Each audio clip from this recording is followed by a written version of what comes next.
University. He has served as co-chair of this very organization, the JLA, that we are here as part of, and deputy editor of the Journal of Law, Religion, and State.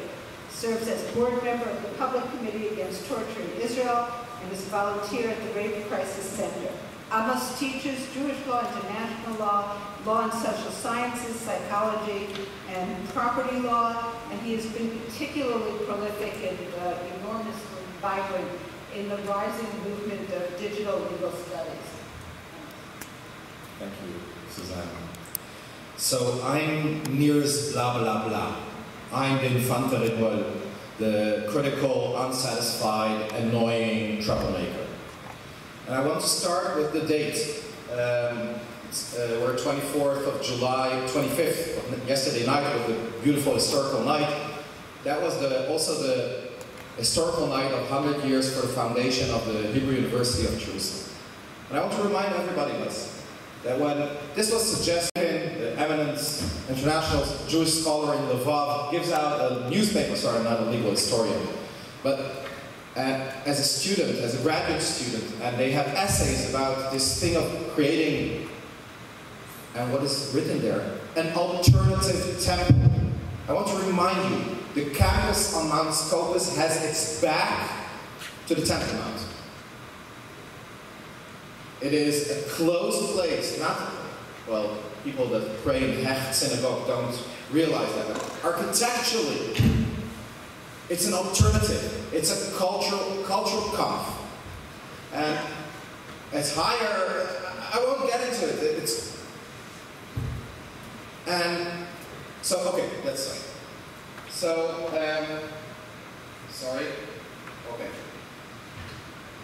The Talmud in Masechet Menachot 29 tells a story that when Moshe went up to heaven to receive or retrieve the Torah, he found God sitting and finishing the calligraphy of the letters. Moses asked God, who is holding you up? As if saying, why isn't it ready? You invited me to get it. I'm coming up. It's not ready. The project of Mishpat Ivri, distilling a coherent, progressive, comprehensive, unusable, agreed upon, non-religious but cultural Jewish law for the Jewish state, started here in Moscow in 1918 as an academic and Zionist social action endeavor, but without any stress. This less of urgency led to the historical accident in 1948, when no proposal as law of law was available, even though there probably was a political will to accept it. Now, 70 years later, we see initiative to increase the role of Mishpat Ivri in Israeli law. And even though the call is for a totally different Mishpat Ivri, it seems to me that researchers and practitioners haven't learned the lesson from past mistakes, because there is no proposal. Mishpat Ivri is in parts redundant, inapplicable, but mainly fragmented, and we are not worried about it. We're complicit.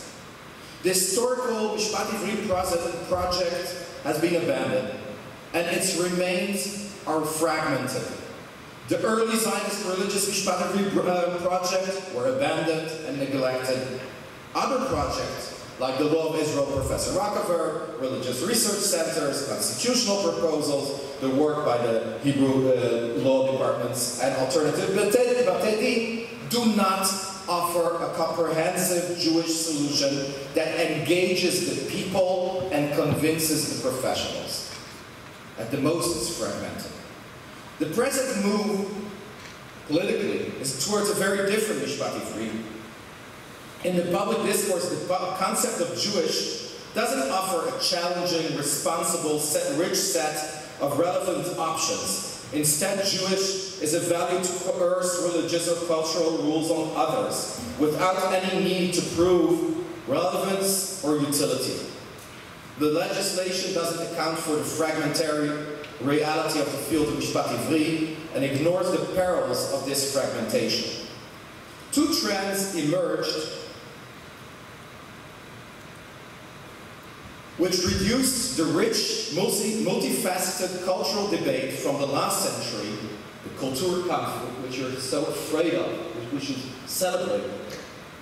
to a simplistic choice between halacha-based Jewish state and the democratic option which Sapir talked about. In this, we have a rising prominence of a racist, xenophobic, misogynic, narrow, skewed, and simplistic version of Mishpat Ivri, of Jewish law. It's not Mishpat Ivri. And we as a field do not account for the adaptation any Jewish law will need, like develop Hilchot Tzibur, or adapt the rules of procedure like the private Bate Din did. But nobody tells the story about what is needed in order to run a modern government. So entering Jewish law in specific cases without a comprehensive and responsible look is irresponsible and potentially dangerous for all kinds of directions. No wonder that recent research by Benny Porat and Asaf Lechovsky at the Kitok note, and yesterday Avinam Boznak, I wasn't there but I heard a version, has shown the relative irrelevance of most of Jewish legal scholars and their research, that's us, to the contemporary debate. We chose to opt out. Instead of being leading figures at the cutting edge of legal debates at law faculties, highly regarded legal innovators at law commissions, and outspoken public intellectuals, many Jewish law scholars tend to regard themselves as an endangered species.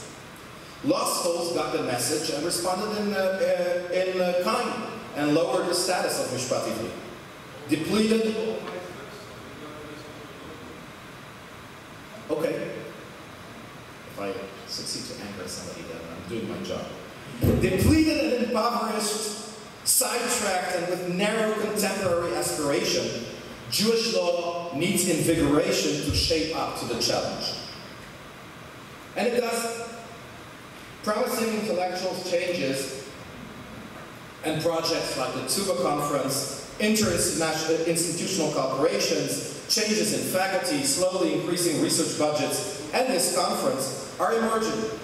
But their structure, aim, and tempo are not geared towards responding to the actual challenge in the social, cultural arena. Israel as a state is 70. Multiculturalism at 40. An apparent crisis of the liberal state, a breaking down of the rational, fact-based public discourse, a growing political, cultural divide in Israeli society, a rise of popular identity politics, they all fundamentally change the fabric of Israeli society and worldwide and the legal debate. Within this context, there arises a formal call for Jewish law. But what I hear standing here in Moscow 2018, there is a need for Mishpat Ivri. Never has the need for Mishpat Ivri in its old and possible form been so great with a potential for impact. But so are the needs of our community to meet this need. So the paradigm of Mishpat Ivri needs, I suggest, to adapt itself in defining its subject matter, the challenges, and the methodologies. The idea of secular Zionist Mishpat Ivri should not be replaced by a Haredi or Zionist religious one, but by a debate between the various Mishpat Ivriim, in plural, not to evade the cultural war, as Neil advocates, but celebrate it. Mishpat Ivri shouldn't allow reliance on arguments of self-evident truth. This is Mishpat Ivri, and therefore we should do it, but should be in the business of offering convincing, relevant, unique, evidence-based, traditionist-based, community-based, community-trying options. That's the real role of community done. We have a special role as Mishpat Ivri scholars to promote a fact-based, rational debate about Mishpat Ivri in this post-fact era. Whether building policy or criticizing it, not every mentioning of Mishpat Ivri should be lauded just because we're Mishpat Ivri scholars. Criticizing is respecting. Fighting is respecting. Jewish law should encourage law and society out of its comfort zone and ourselves out of our comfort zone while seeing the need of all the constituency. For that, we need a constitutional and jurisprudential theories, Jewish legal theories, which account for the contemporary social conditions, like thinking seriously about what it is in Jewish law to regulate millions of people who are of varied backgrounds and in an interconnected world. To go back to Chaim David Halevi, are there areas where Jewish law should restrict itself in what it has to say to public policy? We need, in the terms of Rabbi Breuer, Isaac Breuer, we need a subservience to the idea of justice, a conceptual consistency, the courage to speak truth to power, like about selling weapons to genocidal regimes, like preventing building workers dying endlessly in the state of Israel, or like on the issue of smoking and the role of religious party in that issue in the Israeli parliament. If it is a success, then we have a responsibility about this. Instead of striving to formulate one best, true, Jewish-based law, the project of Mishpat Ivri should create and promote a rich field of legitimate Jewish legal options, and then analyze, formulate, and explain the pro and cons of the options, based on the tradition of 2,000 years of analyzing those different options throughout the diaspora. The Jewish law project should be informed by real-life problems. Here we should have here in our room dayanim, community rabbis that touch the field, that touch the ground. We should promote, we should be embedded in deep understanding of theory, policy, social sciences, human nature, to be conscious of multiple approaches to the study of law, all the law and approaches, be conversant with them, and consider their applicability to the study of Jewish law. Scholars involved in social action and engaged at the frontiers of political and social debates are important. They can enrich our endeavors. We should promote diversity and plurality in the Jewish Law Association members, in the faculty that represent Jewish law in the faculties. We should be incorporated multiple views and ways of life into the definition of facts available to us. Not only how we see the world, but also how other people see the world before we start discussing how Jewish law sees it. The scope and scale of these challenges, of the data and the vast literature of Jewish law, doesn't enable for each one of us to do that alone. Let's learn to do this in teams, in labs, in corporations, in interdisciplinary teams. We can't all be lawyers. We can't all be Mishpat Ivri scholars. We should work together. We should develop multiple competing centers of Mishpat Ivri. Even the Mishpat Ivri that I promote shouldn't be the only one. There should be other ones, more traditional ones, more radical ones.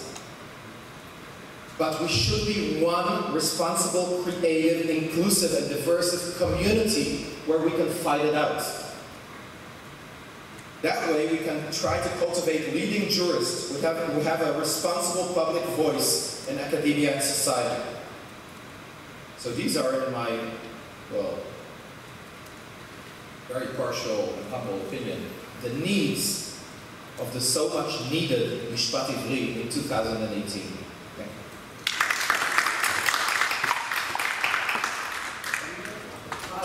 It's my job to try to